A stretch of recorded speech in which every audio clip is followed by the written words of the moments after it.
Hi guys, welcome back to another Bourbon Santa video. Today we're doing Barrell Craft Spirits Bourbon, cask strength, 15 years old. Now this is bottle number 3,742. There goes my dyslexia. 3,724. It rings in at 100 proof, 100 proof 0.4. So 50% 0.2.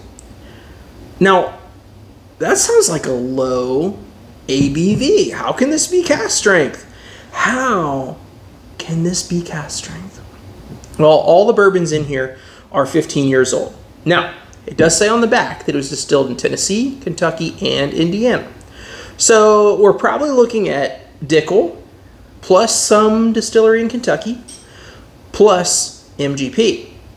Now, they don't say how much of each, but we know that the youngest thing in this bottle is 15 years old because they're age stating 15 years. So some of the bourbons that are in here may be older, but the youngest is 15. So that's probably why the ABV is so low, is due to all that age and all that angel share. But there's a chance that they're doing something that is a little trickery that happens in the whiskey world.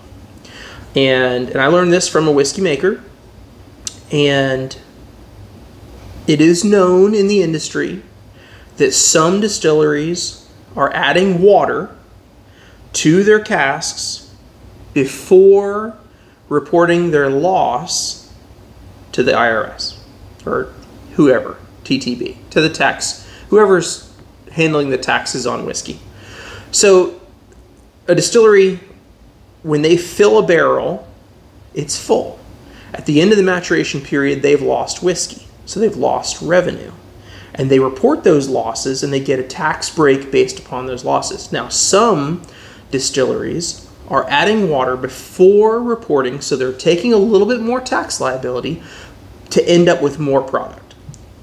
That might explain why this is only 100 proof. It's kind of weird that the proof would only be 100. And they're calling it cask strength, so they're claiming that they're not adding water. But it's possible that they are.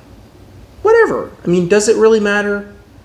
I don't know. I mean, I don't love a whiskey being called cask strength at bottled and bond levels. I mean, at 100 proof, is that a cask strength whiskey to you? It's not to me. This is might as well be a watered down whiskey. So, but is it good? That's the important thing. After all this ranting, is it good? Is it delicious? Let's talk about presentation for a second. It comes in this little nifty box. I have a complaint about this box that I'm going to get to in a second, but the cork is metal. That's awesome. It's really heavy. That's a really nice cork. I like the cork. Now, my complaint, this top slides down on the box like that. So if you walk up to this bourbon sitting on a shelf or on your shelf at home and grab it and lift, bad things can happen. Real bad things can happen if you don't get a good grip down low. And even if you get a grip down low and you don't get a tight grip, bad things are going to happen to your $250 bourbon. So don't pick it up that way.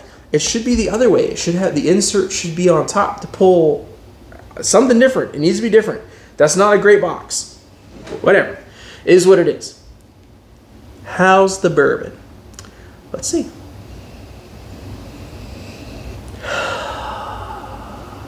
There's Dickel there. There's definitely Dickel there. It's some Dickly Dick. But it actually smells nice. The minerality from the Dickel is there. Really nice apple and cherry and vanilla. It's like a smoothie. It smells like a fruit smoothie. A boozy fruit smoothie. That sounds really good. I should make one. Lots of apple. A nice amount of rye. Nice cherry. Hardly any vanilla. Just a little creamy, smooth. I'm seeing a pink fruit smoothie after it's been blended with a couple little mint leaves on top from the rye. Just a little mintiness from the rye. I can smell corn. It's a very clear corn note.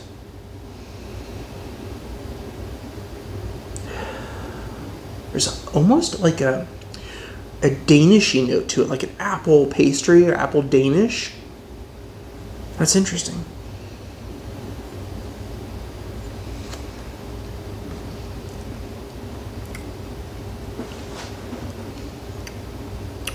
Unmistakable Barrell. Their profile is all through this. It's actually pretty good. It's actually pretty good. The Dickel minerality shows up more on the nose than it does on the taste. So I'm not hating on this. This is like some of the other Dickel products that I've had, Barrell products that I've had, excuse me, that have a little bit of Dickel in them that I enjoy. I enjoy this so much more than Dickel, like labeled releases from Dickel. It's amazing. There's a bit of nuttiness and oak starting to show up on the nose.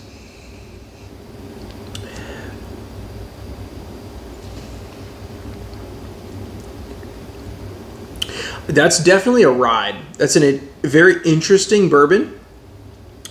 The 15 years is starting to show up. You get a little bit of leather, you get a little bit of tobacco.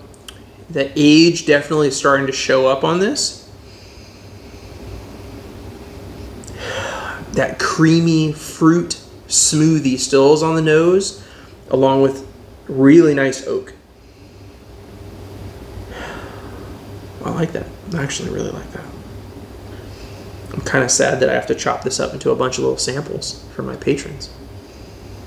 I'd rather keep this. Oh well.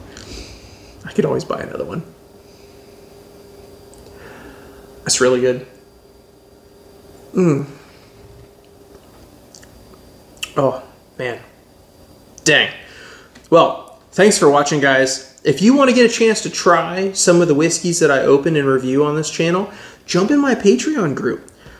I sample out even more stuff than I end up reviewing on my channel. Because I just love helping other people to try new stuff. And if you're in my Patreon group, that helps me not go completely broke doing it. I make no money from Patreon. I give it all away. So hop in there and check it out. It's so much fun. Until next time, guys, thanks for watching. Have a great day.